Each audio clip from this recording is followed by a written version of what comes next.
కార్యక్రమాన్ని వీక్షిస్తున్న ప్రేక్షకులందరికీ మా హృదయపూర్వకమైన వందనాలండి. మనం ప్రార్థన చేసుకుందాం. తండ్రి, మీకే వందనాలు, స్తుతులు, స్తోత్రాలు చెల్లించుకుంటున్నాం నాయన. ఇదిగో ఈ సమయం మందు ప్రభా, ఎంతమంది అయితే నేను ఈ టీవీ కార్యక్రమాన్ని చూస్తూ ఉన్నారో ప్రభా, చూస్తున్న ప్రతి ఒక్కరిని నాయన నీవు జ్ఞాపకం తెచ్చుకోనండి. నైనా దైవ సేవకులు వాక్య సందేశాన్ని అందిస్తూ ఉండగా ప్రభా, నైనా సౌలును నాయన మీరు దర్శించి ప్రభా, అతని కంటికున్న పొరలను మీరు తీసివేశారు ప్రభా. అలాగే నైనా చూస్తున్న ప్రతి ఒక్కరిని మీరు దర్శించండి ప్రభా. వారి యొక్క మనోనేత్రాలను నీవు వెలిగించండి తండ్రి.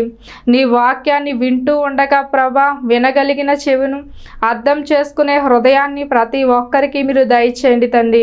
అలాగే దైవ సేవకులను కూడా ప్రభా నీ ఆత్మతో నింపండి తండ్రి.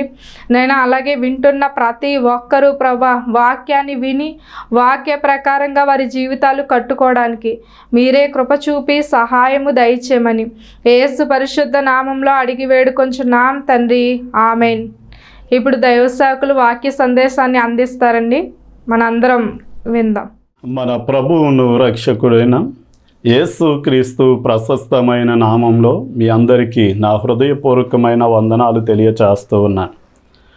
మనం 86వ కీర్తన 5వ వచనం చదువుకున్నట్లయితే, ప్రభువా నీవు దయాళుడవు, క్షమించుటకు సిద్ధమైన మనస్సు గలవాడవు. ప్రభువా నీవు దయాళుడవు, క్షమించుటకు సిద్ధమైన మనస్సు కలిగిన వాడవు. 1 పేతురు పత్రిక 2వ అధ్యాయాన్ని కనుక మనం చూడగలిగితే, 1వ వచనంలో ప్రభువు దయాళుడు అని దేవుని వాక్యము సెలవిస్తుంది. మనం 86వ కీర్తన 5వ వచనంలో ఆయన దయ మనల్ని క్షమిస్తుంది అని వాక్యము సెలవిస్తుంది.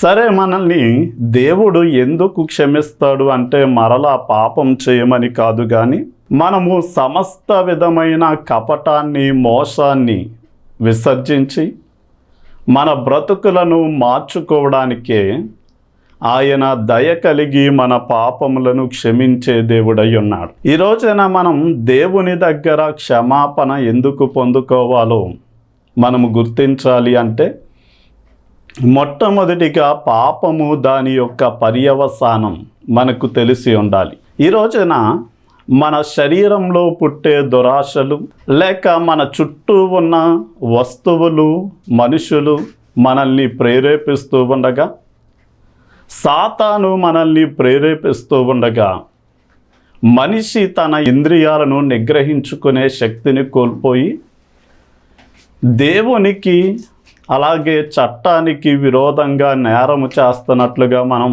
చూడవచ్చు. ఉదాహరణకి మనం చాలా జాగ్రత్తగా ఆలోచన చేస్తే, ప్రతి మనిషి కూడా తన ఆరోగ్యాన్ని కాపాడుకోవడానికి ప్రయత్నించాలి.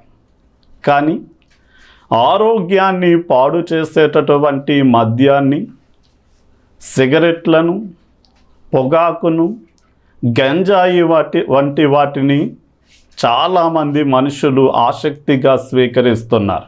అలాగే ప్రతి కుటుంబము కూడా దినదినము ఆర్థిక అభివృద్ధిలోనికి వచ్చి వారికి పుట్టిన పిల్లల్ని పెంచి పెద్దవారిగా మంచి చదువులను చెప్పించుకుని ప్రయోజకులుగా చేసుకోవలసిన వారు ఈ రోజున జోదానికి, బెట్టింగులకు, ప్రతి విధమైనటువంటి కొన్ని ఆటల ద్వారా వారు ఆర్థికమైనటువంటి నష్టాన్ని కలిగి వారి కుటుంబాలను దరిద్రతలోనికి తీసుకుని వెళ్ళిపోతూ ఉన్నారు. అలాగే చాలామంది యవనస్తులు వివాహం కాకమునిపే అమ్మాయిలు, అబ్బాయిలు జారత్వాన్ని జరిగిస్తూ వివాహమైన తర్వాత కూడా తాను కలిగి ఉన్న భార్యను కాక వేరొక స్త్రీలను కలవడం, అలాగే స్త్రీ అయితే వేరొక పురుషుణ్ణి కలవడం ద్వారా వ్యభిచారము అనేటటువంటి పాపాన్ని జరిగిస్తున్నట్లుగా మనం చూడగలం.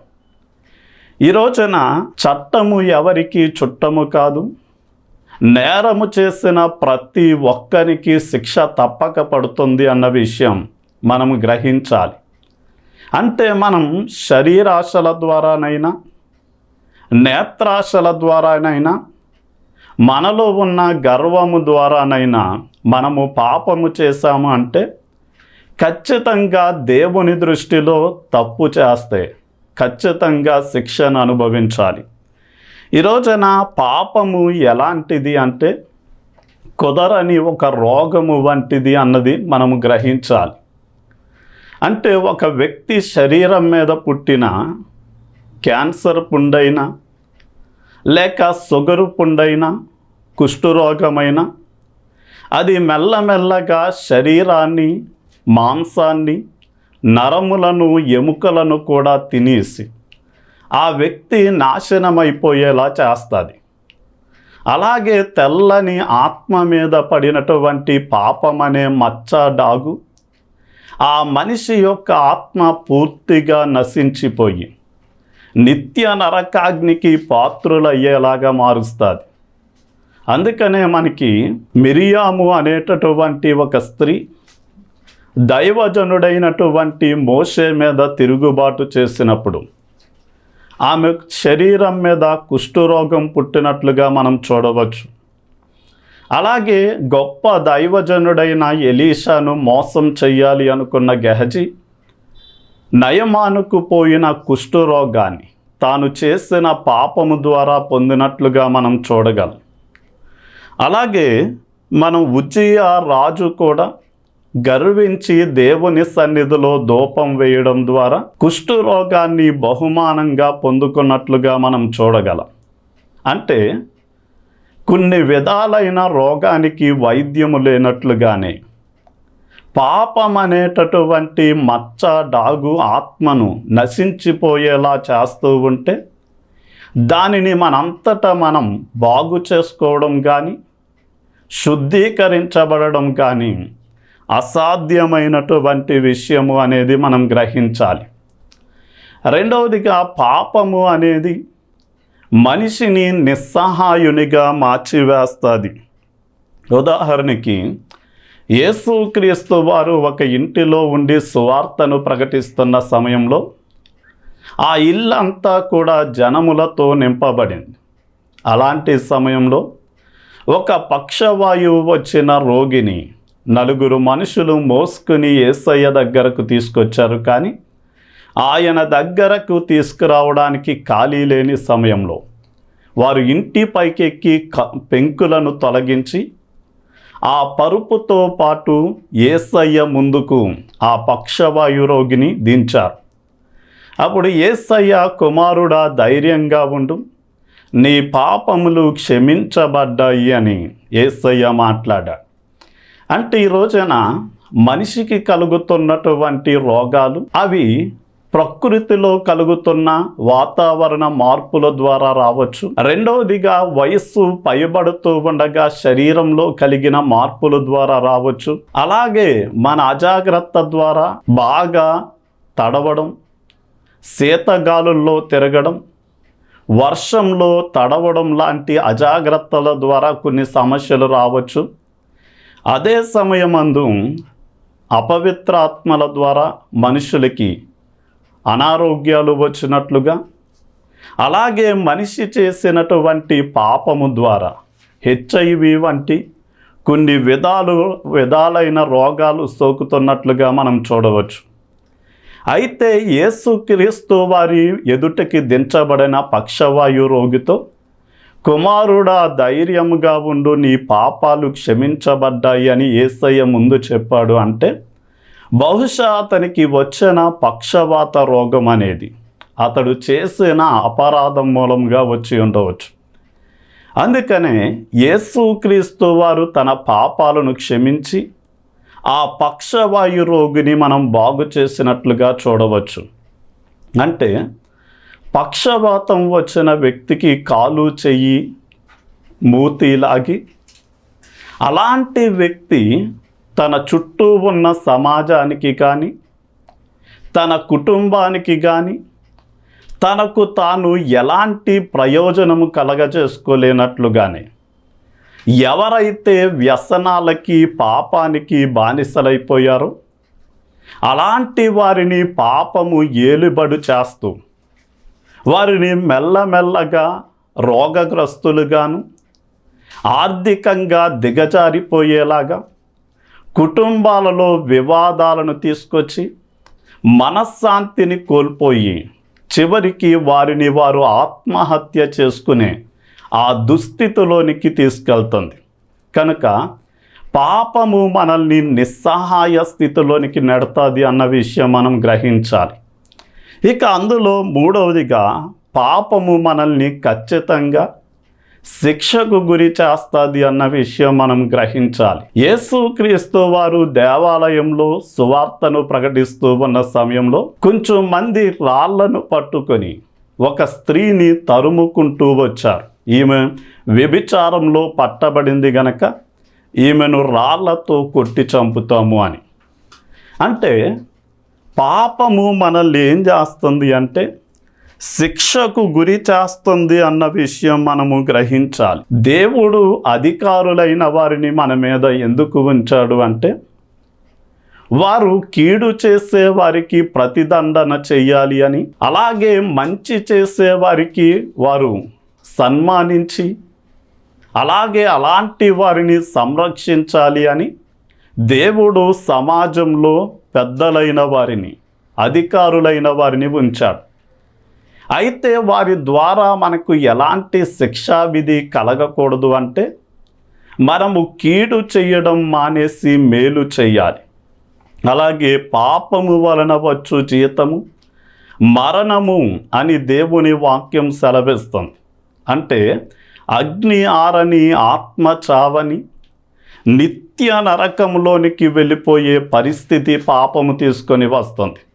అంటే పాపము ఏం చేస్తుంది అంటే మనకి కుదరని ఒక రోగము వలె మనలో నివసిస్తూ మనల్ని నిస్సహాయులుగా, అంటే మనం ఎవరికి ఉపయోగపడని స్థితిలోనికి మనల్ని తీసుకెళ్ళి చివరికి మనల్ని శిక్షకు పాత్రులుగా చేస్తుంది. ఇప్పుడు యేసుక్రీస్తు వారిని గురించి కొంతమంది అభిప్రాయం ఏంటి అంటే, కొందరు అభిప్రాయం ఎలా ఉంది అంటే దేవుడు కఠినాత్ముడు, అతడు పాపము చేసిన వారిని కఠినంగా శిక్షిస్తాడు అని కొంచెం మంది దేవునికి భయపడుతూ ఉంటారు. కానీ మనకి 1 పేతురు పత్రిక 2వ అధ్యాయం 1వ వచనంలో ప్రభువు దయాళుడు అని వాక్యం సెలవిస్తుంది. మనం 86వ కీర్తన 5వ వచనంలో ఆయన దయాళుడు గనక మన పాపములను క్షమిస్తాడు అని దేవుని వాక్యం సెలవిస్తుంది.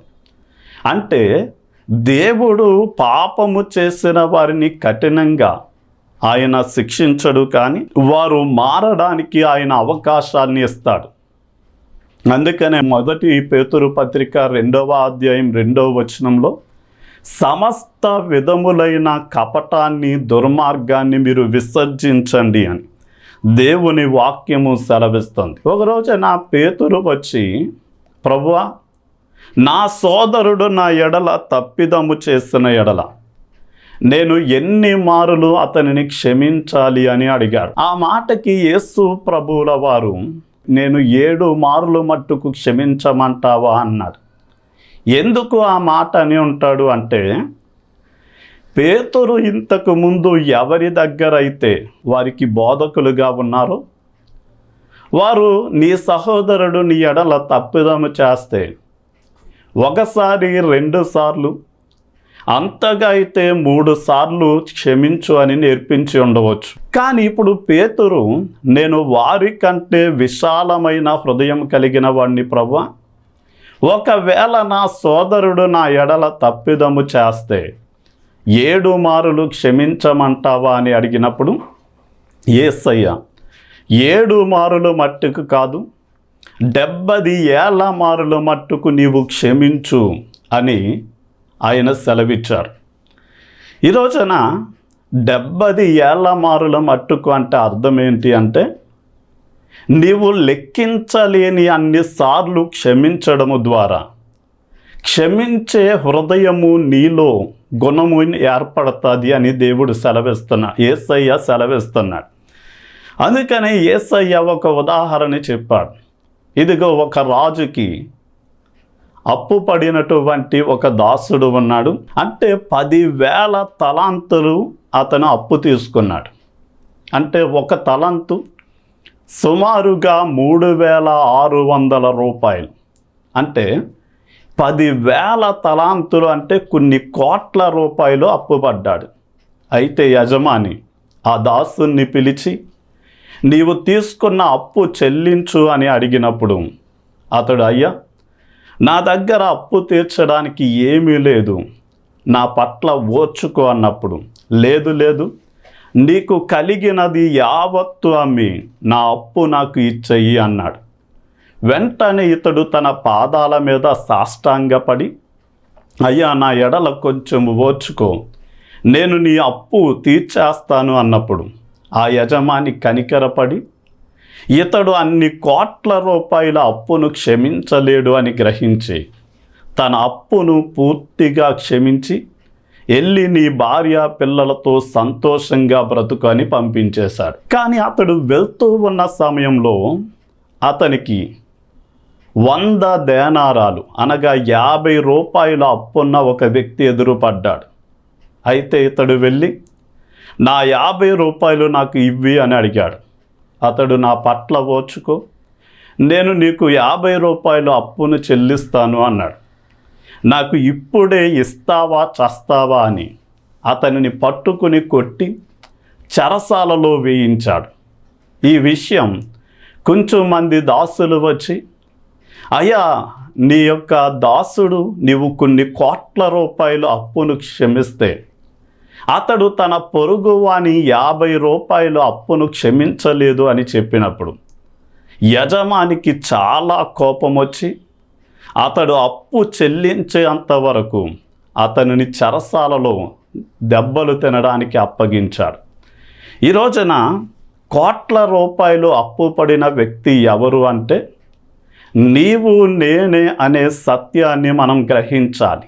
అంటే మనము పుట్టినప్పటి నుండి ఇప్పటి వరకు మంచినీళ్ళు తాగినంత తేలికగా అబద్ధాలాడి మోసాలు చేసి ఎంతోమందిని నష్టపరిచి గాయపరిచి ప్రభు దగ్గరికి ప్రతిరోజు వెళ్ళి, అయ్యా, నేను చూపుల్లో తప్పిపోయాను, మాటల్లో తప్పిపోయాను, నన్ను క్షమించమని ప్రతిరోజు క్షమాపణ అడుగుతాం.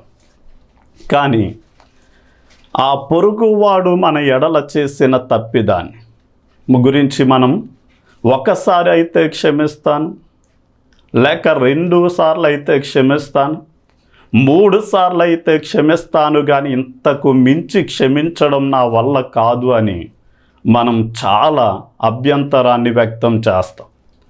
అంటే మనము చేసిన తప్పిదాన్ని దేవుడు రోజు క్షమించాలి అని కోరుకున్న మనం మన పొరుగువాని పట్ల, అంటే పొరుగువాడు మన పట్ల చేసిన దాన్ని మాత్రం 1, 2, 3 సార్లు అంతకు మించి క్షమించలేను అంటాం. కానీ యేసయ్య ఏమంటాడు అంటే, నేను మిమ్మును క్షమించిన ప్రకారం మీరు కూడా ఒకరినొకడు క్షమించాలి అని ఆయన మాట్లాడాడు. అందుకనే యేసుక్రీస్తు వారి దగ్గరికి ఒక రోజున ఆయన దేవాలయంలో ఉండగా కొంచెం మంది రాళ్లను తీసుకొని వచ్చి ఒక స్త్రీని ముందు తోడుకొని వచ్చి, అయ్యా, మా ధర్మశాస్త్రం వ్యభిచారము చేస్తున్న వ్యక్తిని పట్టబడితే రాళ్లతో కొట్టి చంపమంటుంది, నీవు ఏం తీర్పు చెప్తావు అని ఆయన అడిగారు. ఆయన మౌనంగా ఉన్నప్పుడు ఆయన మీద నేరము మోపాలి అని వారు పదే అడుగుతున్నారు, నీవిచ్చే తీర్పు ఏంటి ఇవ్వి అని. అప్పుడు యేసుక్రీస్తు వారు మౌనంగా ఆయన నేల మీద ఏదో రాస్తూ, మీలో పాపము చేయని వాడు మొదట రాయ వేయండి అని వారికి సెలవిచ్చారు.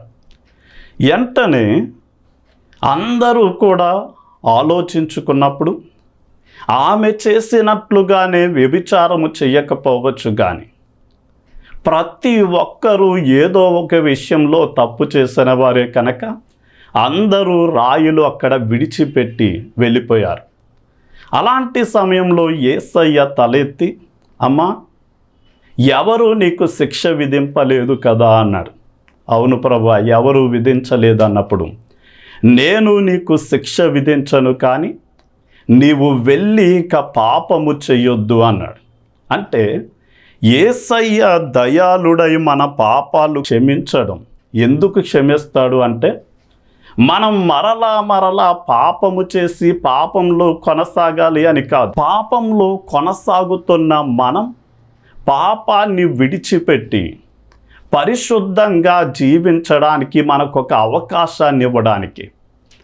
అందుకనే యేసుక్రీస్తు వారు కల్వరి సిలువలో ఆయన కోర్టులో నిలబడినప్పుడు ఆయనకు సిలువ శిక్ష అమలు చేసిన సమయంలో యేసయ్యను 39 కొరడా దెబ్బలు, అంటే కొరడాకి చివరన 9 కుక్కలు ఉంటే ఆయన మీద కొరడా పడిన ప్రతిసారి ఆ కొరడా యొక్క ముళ్ళు యేసయ్య శరీరంలో దిగబడి మాంసాన్ని ముద్దలుగా లాగుతూ చర్మాన్ని చీల్చివేస్తున్న సమయంలో ఆయన దేహమంతా కూడా గాయములై రక్తము స్రవిస్తుంది. పదునైన ముళ్ళు ఆయన తల మీద కిరీటముగా అల్లి అదిమినప్పుడు ఆ తలలోనికి దిగబడిన ముళ్ళు తలను రక్తమయముగా మార్చాయి. అదే సమయమందు యేసుక్రీస్తు మీద కాండ్రగించి ఉమ్ములు వేస్తూ ఆయన్ని పిడుగుద్దులు గుద్ది, నీవు ప్రవక్తనన్నావు కదా, ఎవరు గుద్దారో చెప్పమని అపహసిస్తూ ఆయన్ని సిలువ మ్రాను మీద పడుకోబెట్టి ఆయన కాళ్ళలో చేతులలో శీలలు దిగగొట్టి భూమికి ఆకాశానికి మధ్య ఆయన్ని వేలాడదీసిన సమయంలో యేసుక్రీస్తు వారు మొట్టమొదటి మాటను మాట్లాడుతూ, తండ్రి వీరేమి చేయుచున్నారో వీరెరుగరు గనక వీరిని క్షమించుము అని మాట్లాడుతున్నాడు. అంటే ఎవరు ఆయనను సిలువకు అప్పగించారు అంటే శాస్త్రులు, పరిసయ్యులు. ఎవరు ఆయన్ని అంత కఠినంగా శిక్షిస్తున్నారు అంటే రోమా సైనికులు. ఇప్పుడు యేసును సిలువ మరణానికి అప్పగించింది ఎవరు అంటే నీవు నేనే అనే సత్యాన్ని మనం గ్రహించాలి. అంటే మన ఆలోచనల ద్వారా చేసిన పాపాన్ని బట్టి ఆయన తలలో ముళ్ళ కిరీటము దింపబడింది. మన చేతులతో చేసిన పాపాన్ని బట్టి ఆయన చేతులలో శీలలు కొట్టబడ్డాయి. మన నడకల ద్వారా చేసిన పాపాన్ని బట్టి ఆయన కాళ్ళలో శీలలు కొట్టబడ్డాయి. మన దేహమంతటితో చేసిన పాపాన్ని బట్టి ఆయన దేహమంతా విరగగొట్టబడింది, నలగగొట్టబడింది. అలాంటి మనల్ని చూసి తండ్రి వీరేమి చేయుచున్నారో వీరెరుగరు గనక వీరిని క్షమించమంటే యేసయ్య తెలిసి చేసిన మన పాపములు, తెలియక అజ్ఞానంతో చేసిన పాపాలను క్షమించమని ఆయన ప్రార్థిస్తూ ఉన్నాడు. అలాగే స్టెఫన్ను కూడా రాళ్లతో కొడుతున్న సమయంలో స్టెఫను కూడా రక్తము కారు దేహముతో మోకరించి ఈ నేరము వీరి మీద మోపొద్దు అని ప్రార్థించారు. అంటే ఇప్పుడు ఎవరు ఈ యేసయ్య దయాళుడు, పాపములను క్షమించడానికి సిద్ధమైన మనస్సు కలిగిన వాడు గనక ఎవరి పాపములను క్షమిస్తాడు అంటే యెషయా గ్రంథం 55వ అధ్యాయం 7వ వచనంలో భక్తిహీనులు తమ మార్గాలను విడిచిపెట్టాలి అని, దుష్టులు తమ తలంపులను మానినప్పుడు వారు దేవుని వైపు తిరిగితే ఆయన వారి మీద జాలి పడతాడు అని, వారి పాపములను క్షమిస్తాడు అన్న విషయం మనం గ్రహించాలి. అంటే మనం దేవుని వైపు మన మనస్సు త్రిప్పుకొని మన పాపాన్ని ఒప్పుకొని వదిలిపెట్టినప్పుడు మనకు సంపూర్ణముగా క్షమాపణ దొరుకుతుంది. ఇప్పుడు యేసయ్య దగ్గర ఎవరైతే క్షమాపణ పొందుకున్నారో వారు యేసయ్యను బహుగా ప్రేమిస్తారు, ప్రేమించేవారిగా మార్చబడతారు. అందుకనే ఒక రోజున యేసయ్య భోజనం వాళ్ళ దగ్గర పరిసయ్యుని ఇంటిలో కూర్చున్నప్పుడు ఒక పాపాత్మురాలైన స్త్రీ వచ్చి ఒక అత్తరి బుడ్డితో కన్నీళ్లతో ఆయన పాదాలను కడిగి తన తలతో తుడుస్తూ ఆయన పాదాలను అత్తరు పోసి అభిషేకించినప్పుడు వాళ్ళు అసహ్యపడి ఈయన నిజంగా ఈ లోకానికి రావలసిన దేవుని కుమారుడు, ఆ ప్రవక్తే అయితే ఆయన్ని ఎవరు ముడుతున్నారో ఆయనకి తెలియదా అని వారు మనసులో సనుగుతూ ఉండగా యేసయ్య ఒక ప్రశ్న వేశాడు. ఒక యజమానికి 2 దాసులున్నారు. అందులో ఒకనికి అప్పు ఎక్కువ క్షమించబడింది, మరొకనికి తక్కువ అప్పు క్షమించబడింది. ఈ ఇద్దరిలో యజమానిని ఎవరు ఎక్కువగా ప్రేమిస్తారు అన్నప్పుడు ఎవరి అప్పు అయితే ఎక్కువ క్షమించబడిందో వారే అన్నారు. అప్పుడు యేసయ్య కరెక్ట్గా చెప్పవు పేతురు, ఈమె విస్తార పాపాలు క్షమించబడ్డాయి గనక ఈమె విస్తారంగా నన్ను ప్రేమించింది. నేను మీ ఇంటికి వస్తే మీరు కడుక్కోవడానికి నీళ్ళు ఇవ్వలేదు, కానీ ఈమె కన్నీటితో నా పాదాలను కడిగింది, తన జుట్టుతో నా పాదాలను తుడిచింది. అలాగే నా తలకు మీరు నూనె రాయలేదు, కానీ ఈమె నా పాదాలకు అత్తరు పూసింది. ఈమె ఎక్కువగా నన్ను ప్రేమించింది గనక ఈమె విస్తార పాపాలు క్షమించబడ్డాయి, లేక విస్తార పాపాలు క్షమించబడ్డాయి గనక ఈమె నన్ను ఎక్కువగా ప్రేమిస్తుంది అని మాట్లాడారు. మనం కీర్తనల గ్రంథం 130వ కీర్తన 4వ వచనంలో దేవుడు మన దోషాలను పట్టి చూస్తే ఎవ్వరూ ఆయన ఎదుట నిలబడలేరు, కానీ మనుషులు ఆయన యందు భయభక్తులు నిలుపునట్లుగా దేవుడు వారి పాపాలను క్షమిస్తున్నాడు. అంటే యేసయ్యను మనము గౌరవించేలా, ఆయన పట్ల భక్తి భావాన్ని చూపేలాగా మనకి క్షమాపణ అనుగ్రహించబడుతూ ఉంది. ఈరోజన యేసుక్రీస్తు వారు దయాళుడు, అంటే ఆయన మన పాపములను క్షమించేవాడు. అంటే పాపం కుదరని రోగముగా, ఏమీ చెయ్యలేని నిస్సహాయులుగా మనల్ని శిక్షకు గురి చేస్తూ ఉన్న సమయంలో యేసయ్య దగ్గరికి వస్తే ఆయన క్షమించలేని పాపి అంటూ భూమి మీద ఎవరూ లేరు. ఆయన గొప్ప రక్షకుడు, నేను ఘోర పాపిని అని గ్రహించి ఎవరైతే మన పాపాలను ఒప్పుకొని వదిలిపెడతామో ఆయన దయాళుడు గనక మనల్ని క్షమించి మనల్ని పరిశుద్ధులుగా నీతిమంతులుగా మారుస్తాడు అని నా మాటలు ముగిస్తూ ఉన్నాను. చిన్న ప్రార్థన. తండ్రి, నీకే వందనాలు స్తుతులు చెల్లిస్తున్నాం నాయనా.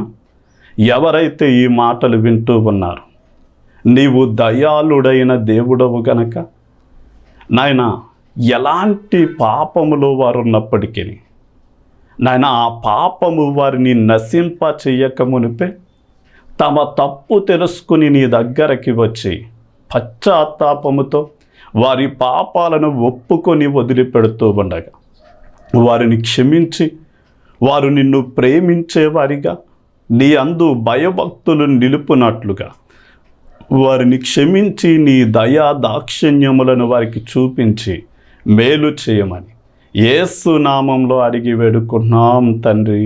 ఆమేన్.